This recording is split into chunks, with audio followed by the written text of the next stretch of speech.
Bienvenidos y bienvenidas a Somos Afro. Este es nuestro tercer programa transmitiendo por Radio Miraflores 95.9 FM, La Voz de la Verdad.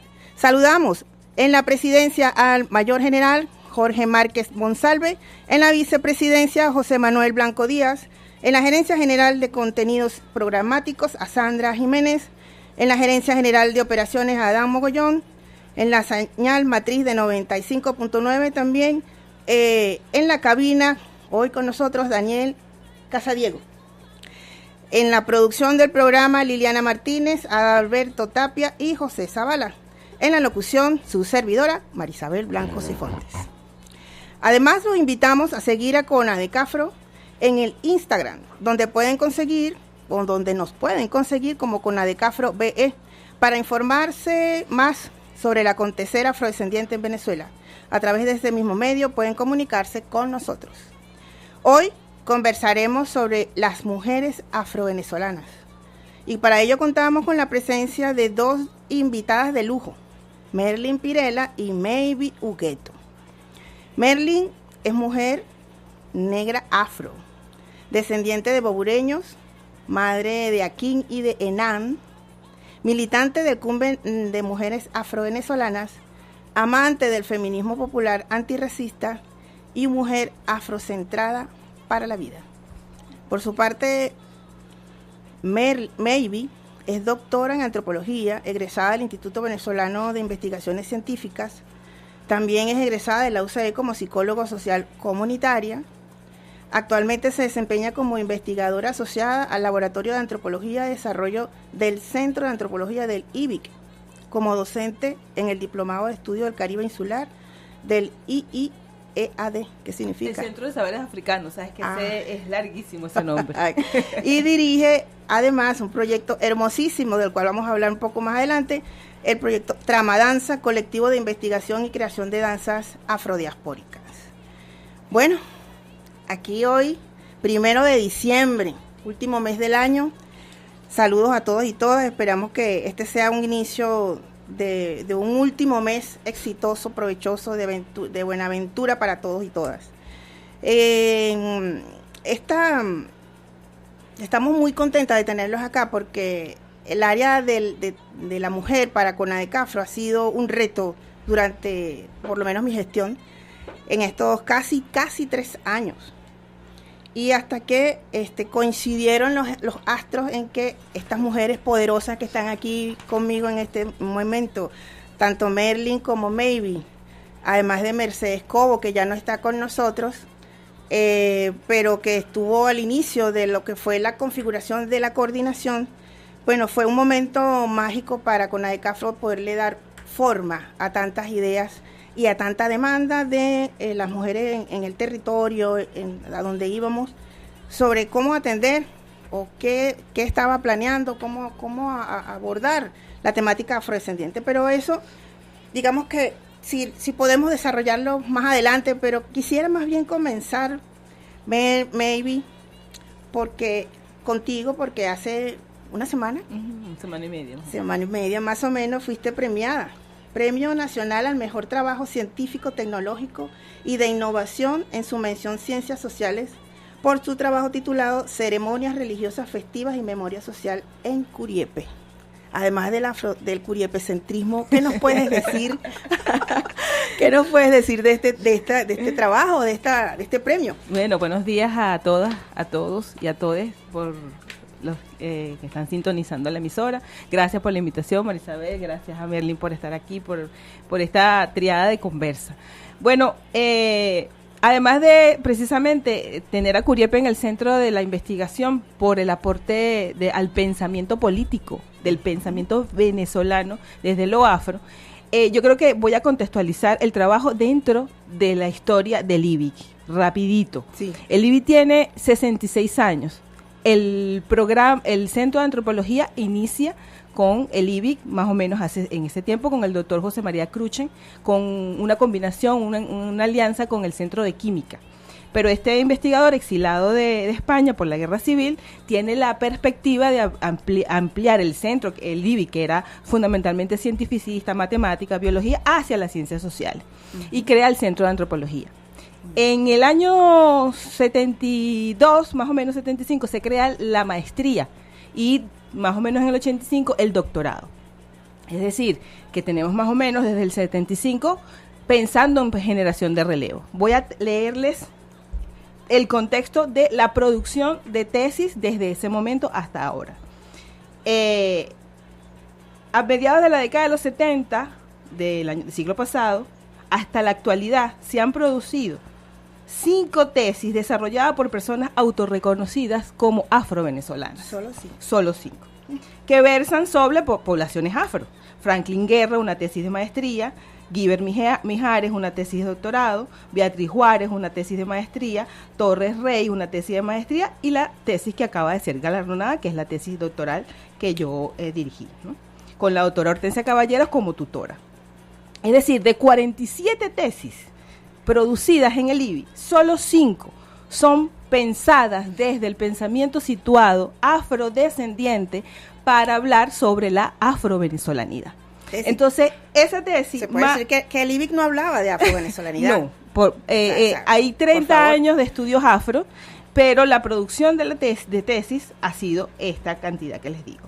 2 tesis están en elaboración, la tesis de Gladys Olve Mejía, que es para maestría, y una tesis también de maestría que es de Maura Falconi, que son 2 tesis que podrían ser también dentro de esta estadística. Yo, sin ser científica, yo puedo ver allí una invisibilización. Correctamente. Entonces la tesis y el premio lo que están mostrando es que hay un reconocimiento, una trayectoria muy particular, que es la mía, pero dentro de un horizonte histórico de 500 años de lucha para que nuestros pensamiento, nuestra forma de pensar, nuestra forma de construir conocimiento sea validada por el conocimiento occidentalizado. Y eso se inscribe muy bien dentro de esa perspectiva que tiene la ministra de Ciencia y Tecnología, que ha hecho no ahorita, recién con este premio, sino de hace varios años ya, yo diría unos 2 o 3 años, ha hecho una apertura o ha dado una apertura a incorporar dentro del ámbito de las ciencias sociales la línea de investigación afrodescendiente o que tenga que ver con la venezolanidad y todos estos elementos que la conforman dentro de ella. La política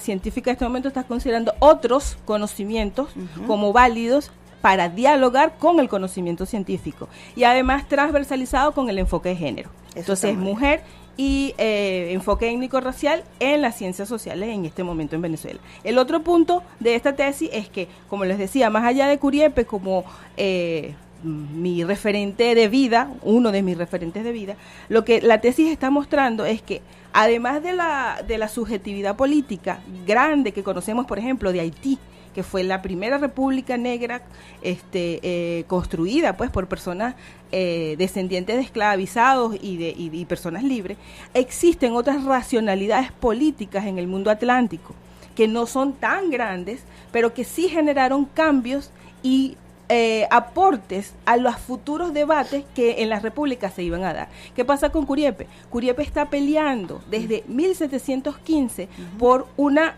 discusión sobre deberes y derechos, es decir, una ciudadanía, lo que yo llamo ciudadanía temprana, y ese debate se va a hacer con los criollos, con los mantuanos, un siglo después, pero Juan del Rosario Blanco, sus compañeras y sus compañeros están discutiendo sobre deberes y derechos desde la condición étnico-racial como descendientes de africanos en el siglo XVIII. Claro. Eso es parte del pensamiento político de la nación, que no se considera sino como una anécdota. Curiepes, el primer pueblo de negros libres, pero ¿qué significa eso? Esa significación, no, aparte de que si quiere invisibilizada, a partir de tu trabajo, obvio se devela, ¿no? Y esperemos que se socialice y se entienda, porque creo que ahora tu trabajo debe ser, digamos, colocado en espacios donde la gente entienda y comprenda ese sentido político, esa utilidad de haber traído al presente esa confrontación y esa lucha de estos esclavizados ¿hace cuántos siglos dijimos? Más años que la República, 305 años. Que se valore y se incorpore a estas luchas contemporáneas en este momento. Pero yo creo que no termina allí. Yo estoy segura que esa curiosidad y ese gusanito por la investigación que hace parte de los científicos o de cualquier persona que tenga militancia y esté comprometida con la investigación que desarrolle, no vas a dejar eso allí. ¿Qué otras cosas crees tú que pueden venir a raíz de este premio o a raíz de esta investigación que se está sacando a flote? ¿Hacia dónde lleva maybe la investigadora, la doctora, ahora esa línea de investigación? Sí, yo creo que una de las cosas que este siglo le toca a las y los investigadores de los estudios afro es profundizar sobre las texturas, es decir, las diferencias internas que como horizonte cultural afro-venezolano tenemos. Es decir, ya Miguel Acosta Saine, Brito Figueroa, Chucho García, nos mostraron un marco inmenso. Mira, esto es lo que es la afro-venezolanidad. Ahora nos falta profundizar en cada una de esas características, de cada uno de estos pueblos, cada una de estas experiencias históricas, para darle más textura a eso. Es decir, lo que pasó, por ejemplo, en Maracaibo es súper interesante, en el Zulia, con el congreso del primer congreso de Afro. Que no pude ir. Entonces, del Chimangle. Entonces, si eso es así, si cada región y cada pueblo de cada región le ponemos la lupa, vamos a encontrar unas texturas coloniales, republicanas y actuales que nos van a dar mucha caracterización de quiénes somos. Eso que dices me recuerda mucho cuando el ministro de Planificación Menéndez y en el marco del proceso de la elaboración de la agenda programática nos preguntaba, ¿no? ¿Cuáles son las claves de lo afrovenezolano que tienen que incorporarse a la revolución bolivariana? ¿Cómo está presente? ¿Cómo debe estar presente? ¿Cómo debemos entender lo afrovenezolano dentro de la revolución bolivariana? Eso que acabas de decir, esa búsqueda profunda, ese desmenuzar, esos elementos que nos identifican como afrovenezolanos en cada una de las regiones, con su particularidad y su especificidad, son esas claves que él busca, para que se incorporen de una manera, digamos, digerible en términos de políticas, en acciones concretas que el gobierno revolucionario pueda impulsar, ¿no? Y proteger. Esas son las cosas que son retos para los científicos sociales, pero también para los militantes en las comunidades. Porque en las comunidades también hay gente que investiga. Es una alianza. Es correcto. No están doctorados, pero son personas que tienen un saber, que tienen un conocimiento, que conocen las historias, los personajes, y que son las fuentes del saber precisamente del doctorado, del que se doctora, porque va a la comunidad a hablar con estos personajes. Entonces, en esta alianza de reconocimiento, conocimiento y reconocimiento, yo creo que eso que acabas de decir, pues, va a tener para el movimiento afro, donde yo también milito, una resonancia importante, porque podemos aliarnos para avanzar, acelerar eso que tú estás planteando. Me parece bien interesante. Ahora creo que es momento de una breve pausa musical, ¿sí? Vamos ahora a... Este día yo traje una tarea todavía mayor. La semana pasada nos trajimos el disco de la colección de música afrovenezolana, que bueno, tiene 7 CDs y cada uno lo que tiene es un repertorio hermosísimo, y solo sonamos 3 piezas la semana pasada, pero hoy hice un alto en eso.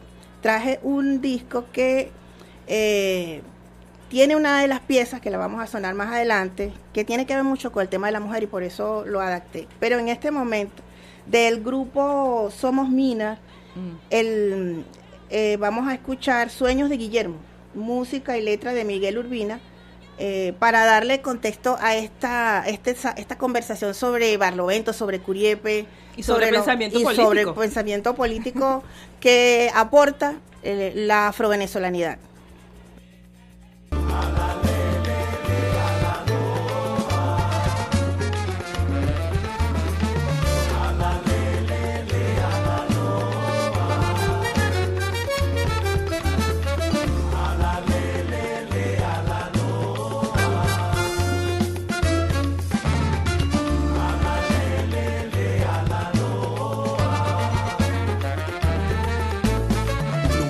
de donde viene el viento, me decido de esperanzas, en las nubes la confianza, moral en el firmamento, donde el mar atestiguó una historia transitada que no ha sido bien contada por aquel que la escribió.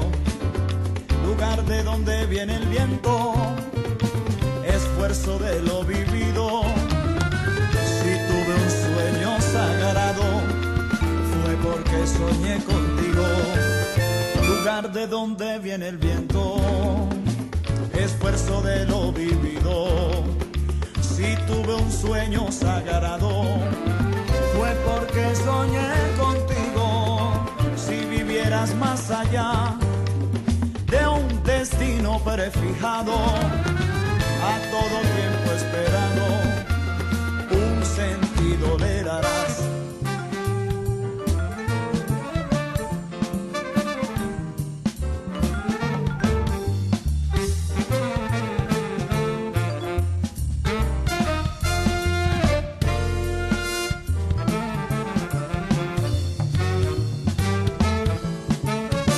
De donde viene el viento, esfuerzo de lo vivido. Si tuve un sueño sagrado, fue porque soñé contigo. Si vivieras más allá de un destino prefijado, a todo tiempo esperado, un sentido le darás.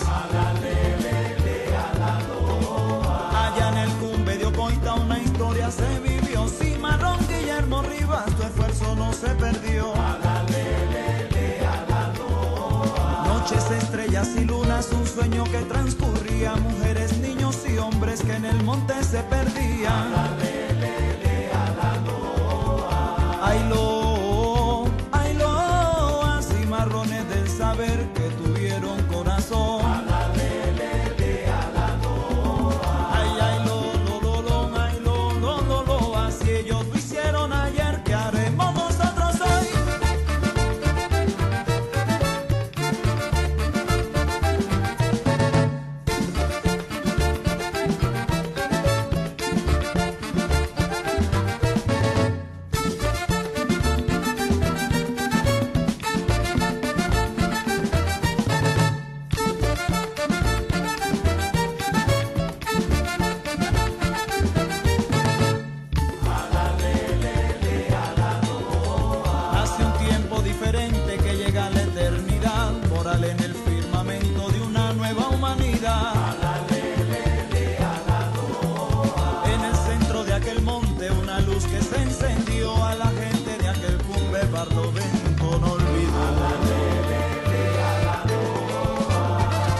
Estás escuchando Somos Afro por Radio Miraflores, la voz de la verdad. Y seguimos en Somos Afro por Radio Miraflores. Ahora vamos a conversar directamente con Merlin Pirela. Estás trabajando en comunidades afrodescendientes, Merlin. Sí. Pero tú tienes una trayectoria también de lucha y de formación, de docencia popular en los temas del feminismo. ¿Qué están contando en este momento las mujeres afrovenezolanas hoy? ¿Qué dicen sus voces? ¿Cuáles son sus realidades? Y en este mismo sentido, ¿dónde se encuentra hoy el feminismo y su expresión venezolana? ¿Qué es el feminismo? ¿Qué es el afrofeminismo? El feminismo para mí es la igualdad entre hombres y mujeres. Y el afrofeminismo es esa visión de nosotras como mujeres racializadas. Uh-huh. Como esas mujeres que la discriminación y la violencia de género nos ataca desde otras formas, otros puntos de vista, otras visiones. Justamente marcada por esa época o ese momento que fue la colonia y ese racismo creado con el secuestro de millones de seres humanos de África para ser traídas a estas tierras como esclavizados y esclavizadas.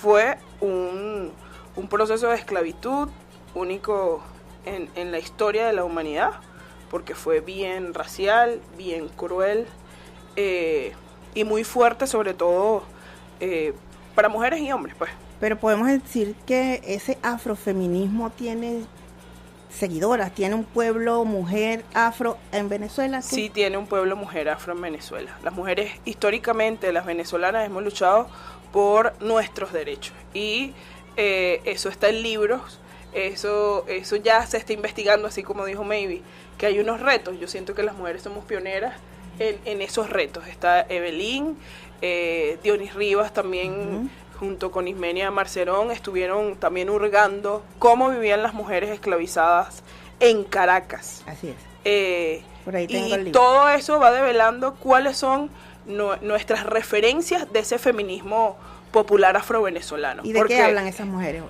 Esas mujeres hablan de, justamente como Diepa, pues, era importante llevar a litigio a los amos por toda esa violencia que ejercían sobre ellas. Y en ese momento, cuando no eras ni siquiera considerada persona, porque las mujeres racializadas todavía cuesta que nos consideren personas. Y en ese momento, pues, eras un objeto sexual, una fábrica de mano de obra. Entonces, estas mujeres lograron, violando o más bien aprovechando todos los artilugios, todo el tema legal de la época, llevar a los amos a litigio legalmente por esta violencia. Es decir, nunca callaron. Sí. Y es importante decirlo porque tenemos la historia, los textos, todavía en la escuela se nos dice que bueno, que los negros llegaron como esclavos, como que ellos decidieron tomar un barco en Gorée y venir aquí a pasear y decir, bueno, yo quiero ser esclavizado o esclavizada. Entonces, es importante cómo mostrar, así como Maybe está mostrando ese tema político de Curiepe, mostrar qué hacían las mujeres en ese momento para conseguir su libertad, pero más allá de conseguir su libertad, estar un tiempo fuera de la casa grande. Ahora, para ambas, ¿no?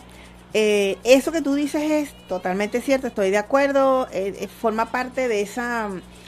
digamos, esos contenidos que hay que conocer para entender y en la práctica de hoy día movilizar a las mujeres, ¿no? Afrodescendientes. Pero es precisamente esa palabra última, la movilización. O sea, en sí el movimiento afrodescendiente, que sabemos es numeroso, tiene una debilidad que es que no ha podido consolidar su orgánica. Y dentro de esa debilidad, la mujer afrodescendiente, por eso te hablaba de ese afrofeminismo, cómo lo entendemos y de qué están hablando esas mujeres.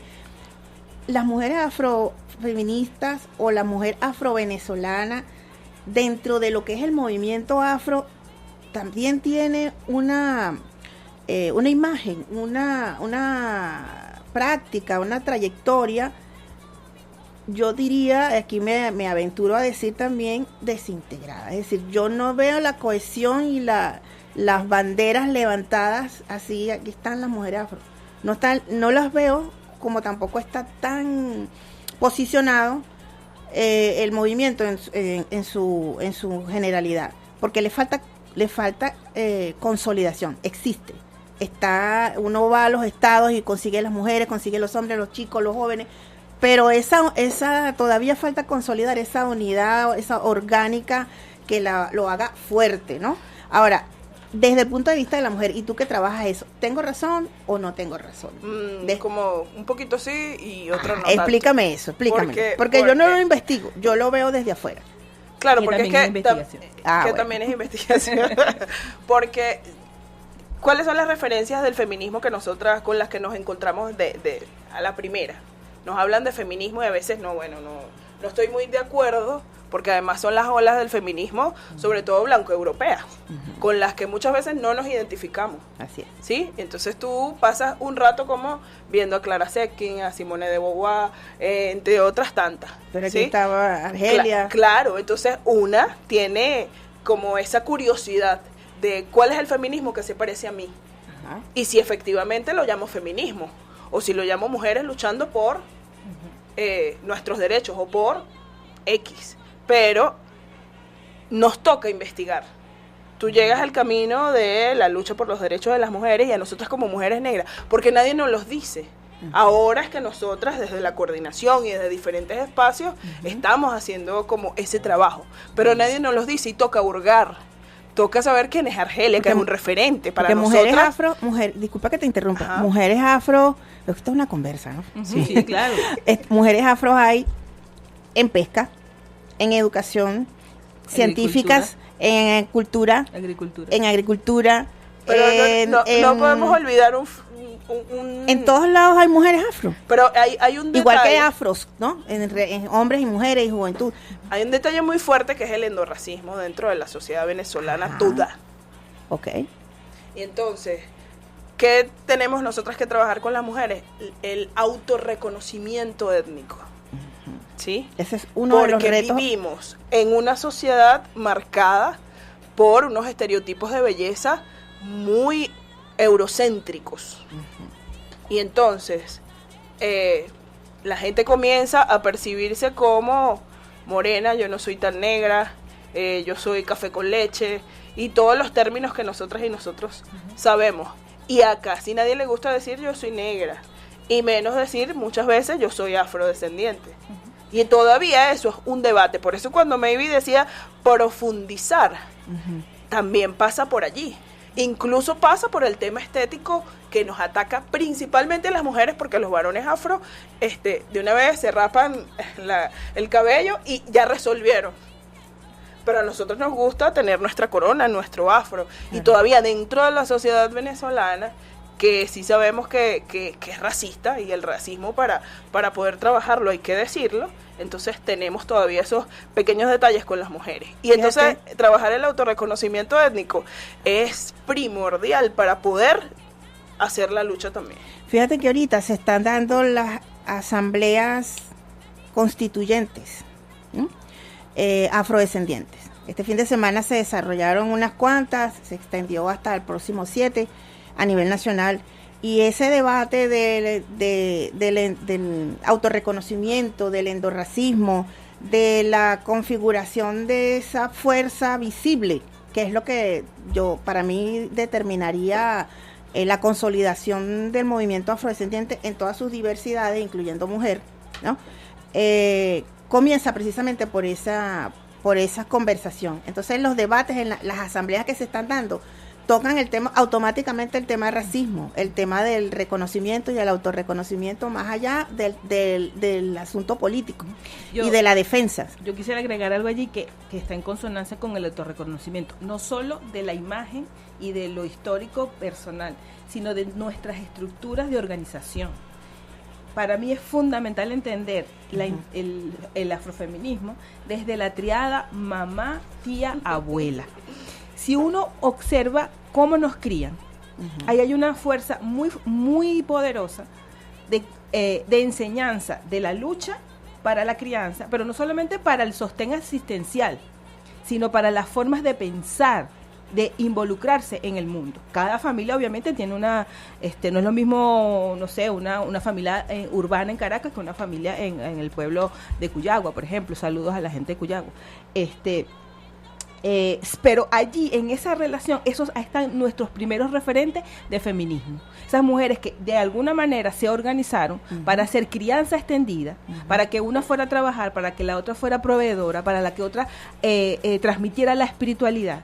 Y allí, si eso no se nombra como referente afrofeminista, si no se nombra como una lucha, que es lo mismo que pasa, no nombramos a Curiepe ni a ninguno al Cumbe como pensamiento político, entonces no vamos a tener los referentes del feminismo. No. Decimos feminismo a lo que Merlin hablaba de las olas del feminismo, pero si entendemos a Argelia, que es una referencia, pero entendemos cómo fue su crianza, su forma de organización social, ahí están las claves, como tú decías, para entender cómo nos organizamos en la lucha para la reivindicación cotidiana y estructural. Y por eso, porque no lo hemos nombrado así. Y lo estructural y cotidiano, que también es político y que también forma parte del feminismo, las mujeres afro a veces nos cuesta un poquito, ¿sí? Porque tú nos ves, por ejemplo, en la base, y nos ves como jefa de calle, en la VC, en esa investigación, porque todo es investigación, como dice Maybe, tú le preguntas, mira, ¿y tú cuándo te vas a lanzar a diputada? Y ellas mismas te dicen, ¿quién? Yo. Si tú no ves todo lo que movilizas, tú no ves que tienes una comunidad organizada, que te sigue, que te respeta además, que conoce tu trabajo político, que sabe también que eres sensible y que tienes todas las características positivas para estar dentro de este cargo, dentro de esta responsabilidad, pero muchas veces no nos lo creemos. Y forma parte, para mí, de eso que se transmite de generación en generación a nivel psicológico, de ese proceso de esclavitud, de ese trauma muchas veces, de no vernos en otros espacios.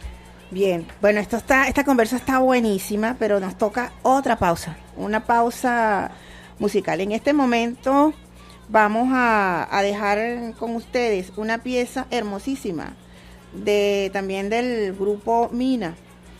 Se llama Susana. Susana tiene una historia y al regreso de Susana les voy a comentar.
Con sus ojos cantando les digo así. Como les traigo aquí, piñata con caramelos, regálenme con su amor para llegar hasta el cielo.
Estás escuchando Somos Afro por Radio Miraflores, la voz de la verdad.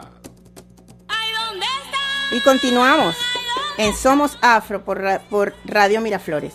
Díganme si esa canción no les dice muchas cosas. Bueno, los que estuvieron atentos y escucharon su letra.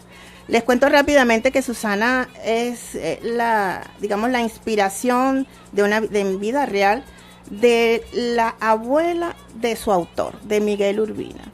Su abuela paterna, originaria de Río Chico, pero que no tuvo hijos.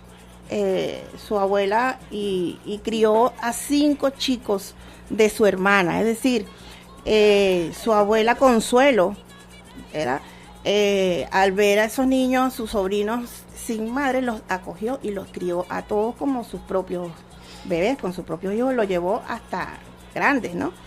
Y ese ejemplo de la abuela Consuelo la siguieron las otras hermanas, tías, o sea, las mujeres de las 2 familias que del autor, es decir, tanto las Urbina en Río Chico como las Vidal desarrollaron estas prácticas de cuidado profundo con todos los niños de la familia. Y esto fue observado por Miguel y transcurrido el tiempo, en su momento de inspiración y de composición, él hace esta obra. Para mí es una obra de reconocimiento a su abuela Consuelo, pero a todas las abuelas Consuelo y a todas las Susanas que puedan haber y que van a seguir habiendo seguramente en nuestro país. ¿Qué nos dicen ustedes de esa letra y de qué reflexión se les primero que nada, qué importante poder tener este espacio al aire, y felicito que este es el tercer programa de muchos, porque esa información gracias. Que es una investigación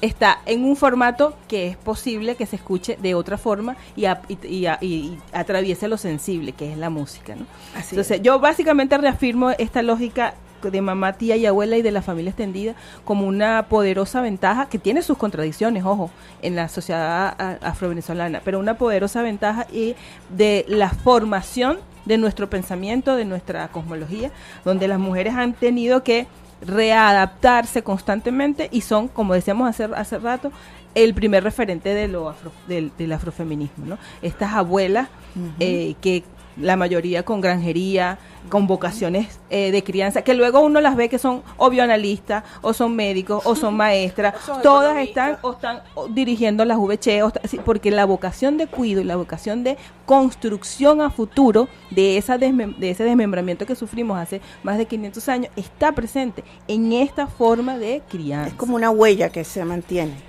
Y que se reconfigura que en los espacios de conformación de la sociedad. A lo mejor no de toma de decisiones, como está diciendo Merly, que ese es el paso que nos falta dar cualitativamente, pero sí en la construcción de la base de esa sociedad que es profundamente afro, más del 52% de la población. Y por eso es que hablamos del afrofeminismo, porque tiene que ser diferente. Por ejemplo, otro feminismo dice, bueno, pero es que esa mujer, imagínate, explotada al tema de los cuidados, el tema del uso del tiempo, entonces le pone como otros elementos que a nosotras y nosotros, como que no es que no veamos, pero que son importantes para nuestro proceso de formación, para nuestro ser y estar dentro de este país y en el mundo, que es justamente el tema de la crianza extendida.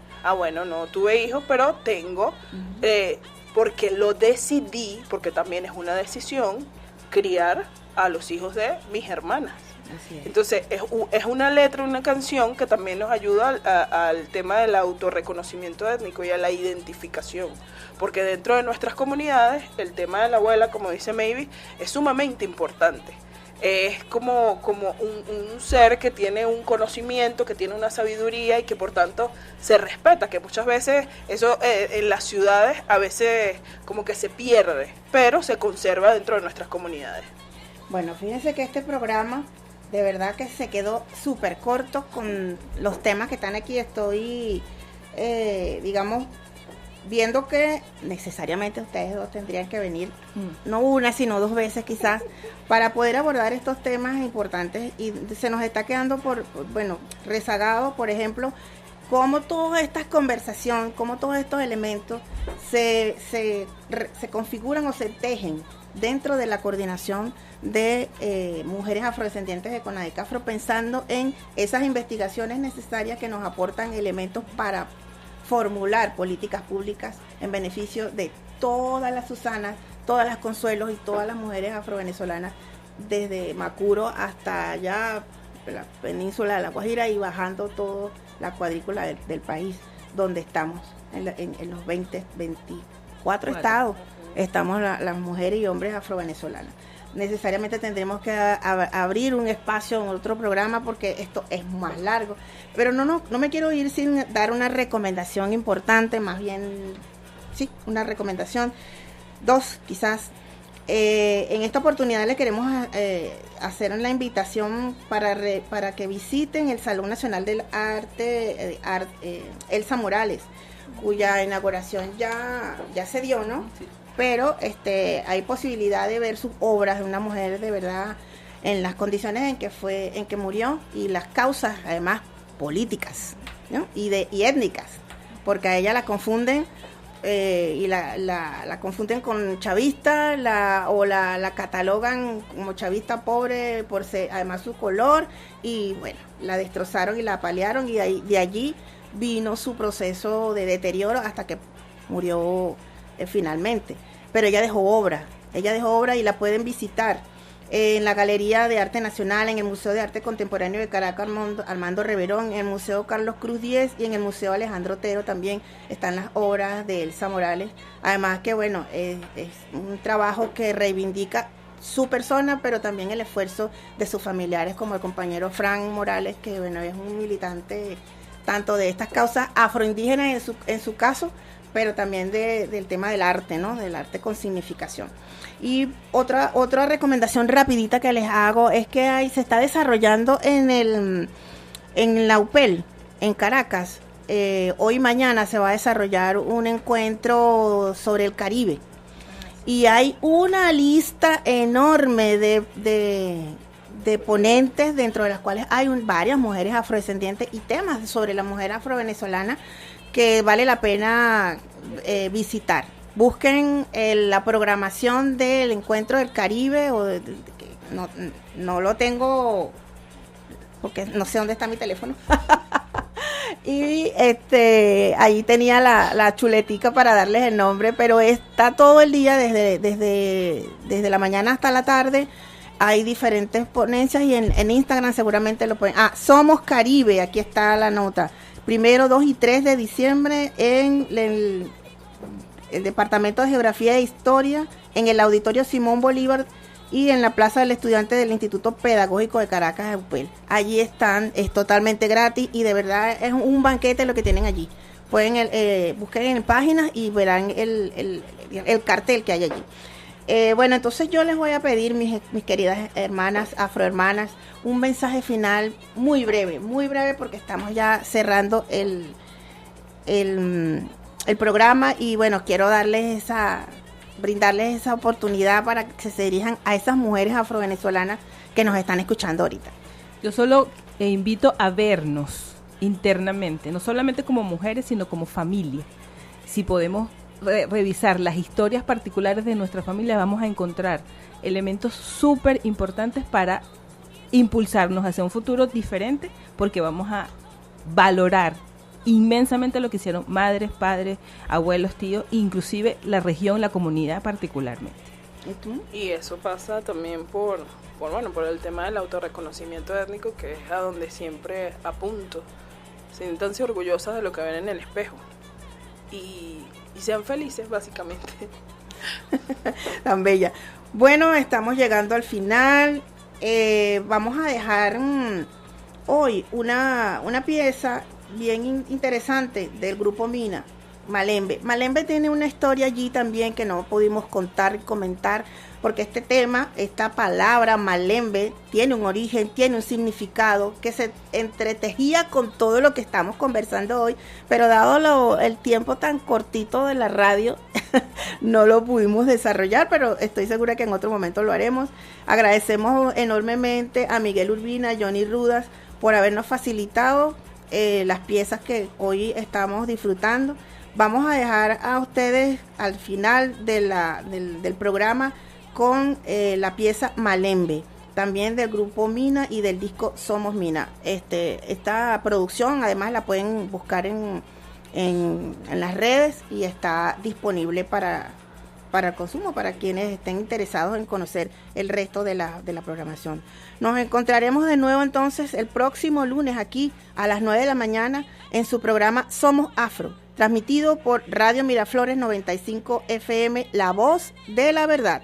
En la presidencia estuvo el mayor general Jorge Márquez Monsalve, en la vicepresidencia José Manuel Blanco Díaz, en la gerencia general de contenidos programáticos Sandra Jiménez, en la gerencia general de operaciones Adán Mogollón, en la señal matriz del 95.9 FM. Hoy estuvo en cabina Daniel, se me olvida tu apellido, Daniel Casadiego, y en la producción general del programa por CONADE Cafro, Liliana Martínez, Adalberto Tapia y José Zavala, siempre con la conducción de su servidora Marisabel Blanco.